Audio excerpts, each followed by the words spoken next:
Assalamualaikum warahmatullahi wabarakatuh. Saya Lailatul Saadah, bertugas di SMPI Anuriah Malang sebagai calon guru penggerak angkatan 11 Provinsi Jawa Timur. Pada kesempatan kali ini, saya akan memaparkan mengenai demonstrasi kontekstual modul 1.3 Visi Guru Penggerak. Berikut adalah Ibu Siti Asiah sebagai fasilitator saya dan Ibu Marlin Waisa sebagai pengajar praktik saya. Untuk merumuskan visi, kita perlu menggunakan pendekatan inquiry apresiatif, yaitu pendekatan manajemen perubahan yang kolaboratif dan berbasis kekuatan. Hal tersebut dapat dilakukan dengan cara mengidentifikasi hal baik yang telah ada, mencari cara bagaimana hal baik tersebut dapat dipertahankan, memunculkan strategi untuk mewujudkan perubahan ke arah yang lebih baik, berpijak dari hal positif yang telah ada, kemudian menyelaraskan kekuatan tersebut dengan visi yang kita rumuskan. Agar kita dapat menerapkan inquiry apresiatif, maka langkah yang dapat dilakukan adalah dengan menggunakan metode Bagja. Bagja terdiri dari buat pertanyaan, ambil pelajaran, gali mimpi, jabarkan rencana, atur eksekusi.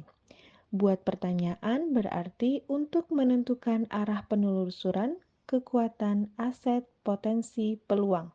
Ambil pelajaran berarti untuk mengidentifikasi atau mengapresiasi yang terbaik dari apa yang telah ada, menemukan inti positif. Gali mimpi berarti menyusun narasi kolektif bila mana prakarsa perubahan telah terwujud, membuat bayangan dan gambaran masa depan. Jabarkan rencana untuk mengidentifikasi tindakan konkret atau menjabarkan langkah-langkah yang diperlukan. Atur eksekusi untuk membantu transformasi menjadi nyata. Adapun visi pribadi yang sudah saya rumuskan adalah terwujudnya generasi yang religius, kritis, dan berdaya saing tinggi. Untuk mewujudkan visi tersebut, maka prakarsa perubahan yang saya buat adalah mengembangkan kemampuan berpikir kritis peserta didik melalui pembiasaan numerasi yang menyenangkan. Berikut adalah tahapan Bagja dengan prakarsa perubahan mengembangkan kemampuan berpikir kritis peserta didik melalui pembiasaan numerasi yang menyenangkan. Pada tahapan awal yaitu buat pertanyaan utama.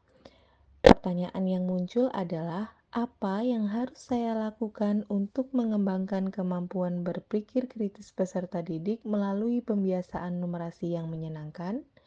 Sedangkan tindakan atau penyelidikan yang perlu dilakukan untuk menjawab pertanyaan tersebut adalah mengidentifikasi karakteristik peserta didik dengan asesmen awal, berkolaborasi dengan rekan sejawat, memperbanyak informasi atau contoh praktik baik mengenai cara mengembangkan kemampuan berpikir kritis peserta didik melalui pembiasaan numerasi yang menyenangkan, berdiskusi bersama peserta didik secara langsung tentang pembiasaan numerasi yang menyenangkan.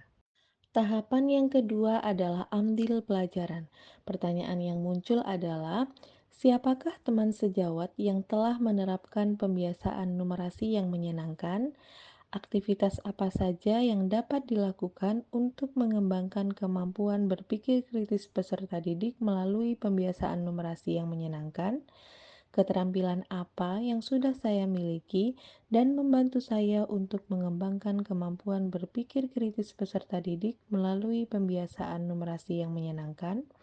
Sedangkan tindakan atau penyelidikan yang perlu dilakukan untuk menjawab pertanyaan tersebut adalah berkolaborasi dengan semua warga sekolah untuk mengembangkan kemampuan berpikir kritis peserta didik melalui pembiasaan numerasi yang menyenangkan, melakukan survei kepada kepala sekolah, guru, komite, orang tua, dan murid, mencari referensi tentang pembiasaan numerasi yang menyenangkan dalam meningkatkan kemampuan berpikir kritis peserta didik. Tahapan yang ketiga adalah gali mimpi.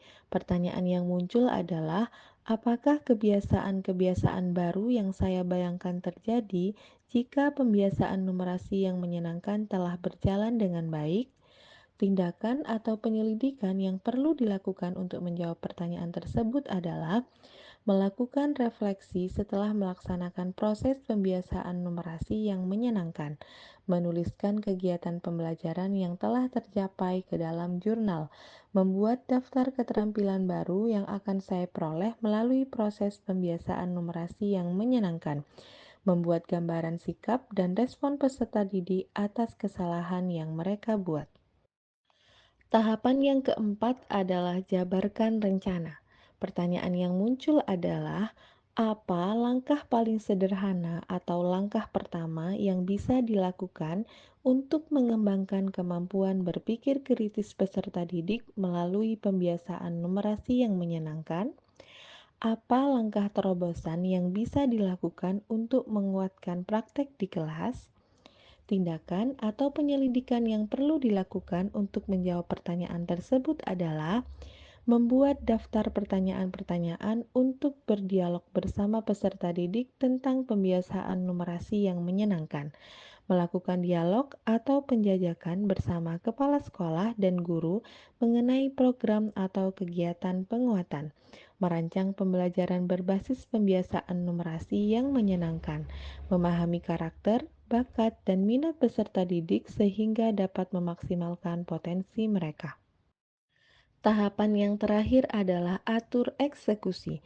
Pertanyaan yang muncul, siapa yang akan saya libatkan dalam kegiatan ini? Siapa yang dapat mengarahkan dan memantau dalam menerapkan dan mengembangkan pembelajaran berbasis pembiasaan numerasi yang menyenangkan? Tindakan atau penyelidikan yang perlu dilakukan untuk menjawab pertanyaan tersebut adalah mengajak kepala sekolah dan rekan guru lain untuk melakukan observasi dan kolaborasi pada kegiatan ini, memberi ruang kepada peserta didik untuk berpendapat.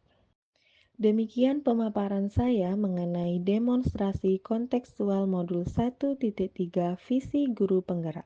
Terima kasih. Salam Guru Penggerak. Wassalamualaikum warahmatullahi wabarakatuh.